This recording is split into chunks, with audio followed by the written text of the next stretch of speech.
ಪ್ರತಿದಿನ ನಾನ್ 4 ಗಂಟೆ ಓದ್ಲಾ 6 ಗಂಟೆ ಓದ್ಲಾ, ಬೆಳಗ್ಗೆ ಎದ್ದು ಓದ್ಲಾ ಅಥವಾ ರಾತ್ರಿ ಓದ್ಲಾ, ಮನೆಯಲ್ಲಿ ಓದ್ಲಾ ಅಥವಾ ಲೈಬ್ರರಿನಲ್ಲಿ ಕುತ್ಕೊಂಡು ಓದ್ಲಾ, ಹಾಲಲ್ಲಿ ಕುತ್ಕೊಂಡು ಓದ್ಲಾ ಅಥವಾ ರೂಮ್ನಲ್ಲಿ ಕುತ್ಕೊಂಡು ಓದ್ಲಾ, ನನಗೆ ಅರ್ಥ ಆಗ್ತಾ ಇಲ್ಲ ಅನ್ನೋ ಸ್ಟೂಡೆಂಟ್ಸ್ 10 ಇದ್ದಾರೆ.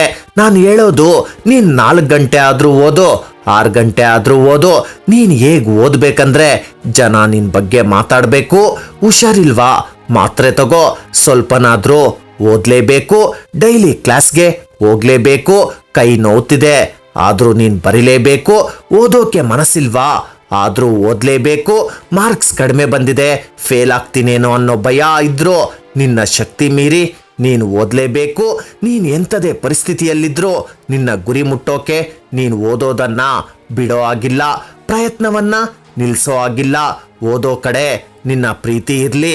ಯಾವ ದಿನ ಕತ್ತಲಲ್ಲೂ ನೀನ್ ಪುಸ್ತಕವನ್ನ ಹುಡುಕ್ತೀಯೋ ಆಗ್ಲೇ ನಿನ್ನ ಕನಸಿನ ಕಡೆ ಓಡೋದು.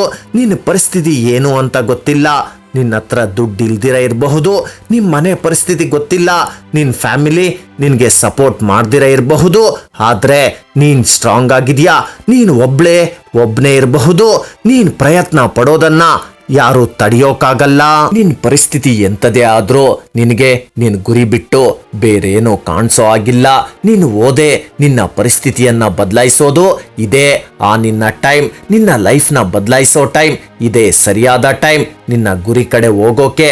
ಇಷ್ಟೆಲ್ಲ ಲೈಫಲ್ಲಿ ಕಷ್ಟ ಇದ್ದು ನೀನೊಬ್ಬ ಸ್ಟೂಡೆಂಟ್ ಆಗಿದ್ರೆ ನಿನ್ನ ಮೈನ್ ಕೆಲಸ ಓದೋದು. ಈ ಓದೇ ನಿನ್ನ ಕನಸನ್ನ ಪೂರ್ತಿ ಮಾಡೋದು. ಈಗ ನೀನ್ ನಿನ್ನ ಓದನ್ನ ಸೀರಿಯಸ್ ಆಗಿ ತಗೊಂಡಿಲ್ಲ ಅಂದ್ರೆ, ಪ್ರತಿದಿನ ಓದ್ತಿಲ್ಲ ಅಂದ್ರೆ ನಿನ್ನ ಫ್ಯೂಚರ್ ಖಂಡಿತ ಖತಮ್ ಆಗುತ್ತೆ. ನಿನ್ನ ಕನಸನ್ನ ಯಾವತ್ತೂ ಪೂರ್ತಿ ಮಾಡೋಕ್ಕಾಗಲ್ಲ. ನೀನ್ ಇಷ್ಟಪಟ್ಟ ಲೈಫ್ ನೀನ್ ಅಂದುಕೊಂಡಂಗೆ ಲೀಡ್ ಮಾಡೋಕಿರೋ ಏಕೈಕ ಮಾರ್ಗ ಈ ಓದು ಮಾತ್ರ. ಈಗ ನಿನ್ನ ಫೋಕಸ್ ಕೇವಲ ನಿನ್ನ ಓದು, ನಿನ್ನ ಗುರಿ ಮಾತ್ರ ಆಗಿರ್ಲಿ. ಈ ಓದಿಂದ ಕೇವಲ ನಿನ್ನ ಕನಸು ಮಾತ್ರ ಅಲ್ಲ, ನಿನ್ನ ಪೇರೆಂಟ್ಸ್ ಕನಸು ಕೂಡ ಇದೆ. ನಿನ್ನ ತಂದೆ ತಾಯಿ ಆಸೆ ಒಂದೇ, ಯಾವುದನ್ನ ಅವರು ಸಾಧಿಸೋಕೆ ಆಗ್ಲಿಲ್ವೋ ಅದನ್ನ ನೀನ್ ಸಾಧಿಸ್ಲಿ ಅಂತ. ಅದಕ್ಕಾದ್ರೂ ಈ ಸೋಂಬೇರಿತನ ಬಿಟ್ಟು ನೀನು ಓದು, ನೀನು ಓದ್ಲೇಬೇಕು.